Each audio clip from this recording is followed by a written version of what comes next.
Welcome to Above Par. I'm your host, Kathy Hartwood. I show you how to take more of your talent to the golf course without practicing harder, taking more lessons, or buying new equipment. I show you how to end the frustration of underperforming so you can start playing to your potential. This is where you are going to learn how to think above par so you can play below par. Let's get to it. Hello, my golf friend. Welcome back to Think Above Par. I hope you're having a beautiful day, still playing some golf. I appreciate you here listening. I want to encourage you too, if you're going into a part of your season, depending on where you're living, where you're not going to be playing as much golf, please don't stop listening to the podcast because you get to practice this all the time. You do not have to play golf to work on your mental golf skills. And so stay with it. Keep working on it because by the time your season comes back around, you're going to be that much stronger mentally, have more skills, have rehearsed this over and over again. And I promise you with all my heart, your off golf course life will get better too.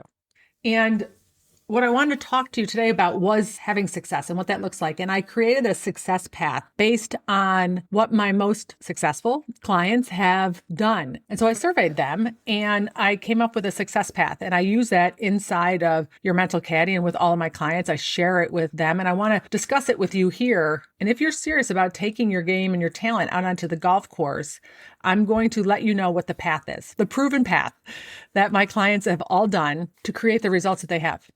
And the first thing is they committed fully and showed up honestly. And what that means is that they were all in. When they signed up with me as a client or whether they joined the program, they were in. The people who have not gotten the greatest results are the people who have dabbled their foot in, have just tried a little bit, just tested it out, and then went back to their old ways and their old habits. They were at a point where like, I want this for myself. I want to see the results. I want to take my talent out to the golf course. I am in. So they've committed. And what I have inside the program is a commitment. You make a commitment when you sign up to work with me. You go through and you figure out what your why is. And there's some guidelines in there for you to go back to this commitment. I'm working on this part of your personal growth when our brain wants to wander and go somewhere else and kind of give up on ourselves, that we can come back to that commitment.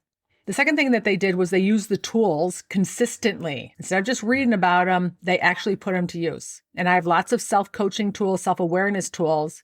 That's steer, that's tracking with your CCC, that's doing some data collection, that's journaling, that's practicing power thoughts. Some other tools that I have that you can use on the golf course when it's just really hard for you to manage your mind. They used the tools consistently. The next thing they did is they did reps. And when I talk about reps, they repeated things over and over again. They rehearsed things. They didn't do it one and we're done. They listened to my programs and my courses. And I know a lot of you listen to my podcast over and over again.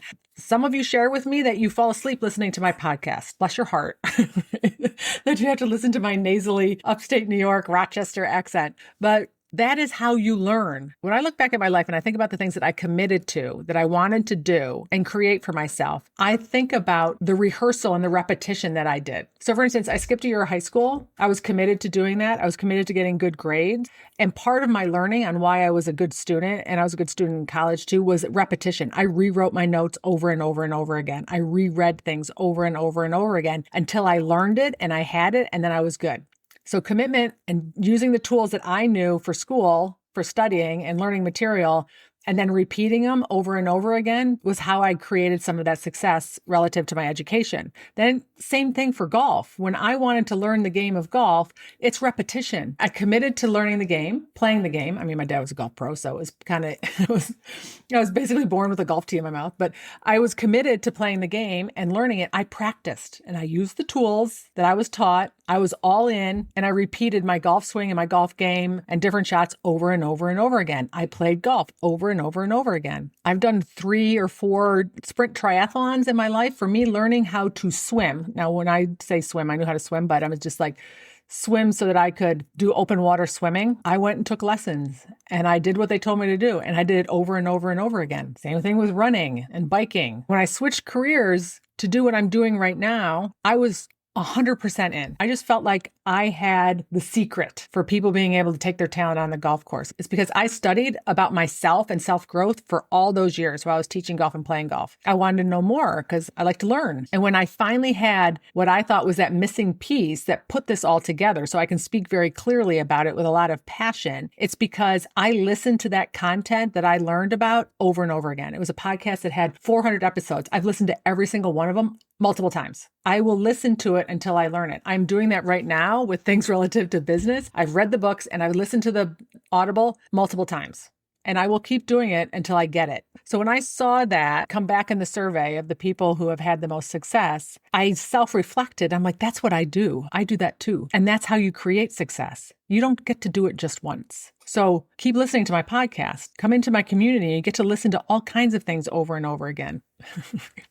I have so much content, whether it's a live replay call or workshops, courses. So they did the reps, they did the journaling, they did the prepping, they did the reflecting, they did the repeating. The other thing is they leaned on support and coaching instead of just trying to figure it on your own. Like the fastest way for you to create results is to get support, not to do it by yourself. And I'm a lone wolf kind of girl. So I like to kind of do things by myself, very independent, but I got coaching and I got support all along the way. I've had all kinds of golf instructors and I had all kinds of coaching relative to managing your mind and thought management. And I got coached myself. Not only did I get taught, but I got coached. It's the fastest way to get results. And then the other thing that they did is they applied the tools outside of golf and beyond golf to their personal lives. And the part of the reason that why that is so successful is it gives your brain evidence that if you can do it in one area, you can do it in another area. That once you learn this and what you're learning listening to this podcast and all these episodes is that you have mental breakthroughs, so to speak. And that's what happened to me is that I was working on this personally on different areas of my life through life skills, self-awareness tools, and areas that I wanted to have more growth in personally. And I said, oh my gosh, I think I could use this in golf. Maybe this was the thing that I've been missing my whole life. Playing competitive golf, junior college, professional golf, and beyond. The part that frustrated me about me not being able to take my talent out to the golf course, I'm like, this was what was missing. And I went out and I experimented. So I did the reverse of this. I'm giving you golf tools and taking it out to your personal life. I used it in my personal life and I brought it to golf, right? I used myself as a guinea pig. I'm like, let me try. Let me see what happens with my putting. That's why I talk about it all the time. And when I did a 180, when I did the one thing that I wanted my whole golf career was to be able to putt well, and I did it in 10 days, that's when I decided I'm going to start sharing this with you and teaching people how to do it because we have one brain. That's why I say that. How you do one thing, you do everything. So success leaves clues. And what I knew in my heart was the way that I created a lot of my own personal growth, and I have much more that I want to create. It was so amazing that when I surveyed my clients to see how they created their results and the similarities in there. And it makes me so much more passionate about sharing it with you because I want so badly for you to create the results that you want. I want you to feel good about your golf game and yourself and your relationship with yourself. I want you to be able to manage your mind. I want you to take ownership over that. I want you to own that. I don't want you to have the pain and the suffering that I had. That's why I'm doing this. If I can help one person avoid it, which I have, it'll be all worthwhile. But I want to definitely help all of you who are listening do that. So success leaves clues. My friend, commit to it, whatever you want to do, whether it's this or any other activity that you're going to take up, commit. Use the tools that you learn or that you have or that you're given. Repetition, rehearsing until you own it, until you got it. And then you keep doing it because there's going to be more layers to it. Lean on support and lean on coaching and then apply it to every area of your life. If you want to get the full success path, I encourage you to join me inside your mental caddy. You can print it out and start applying it to every area of your life. All right, my friend, I hope you have a beautiful week, and I'll talk to you next Wednesday. Bye.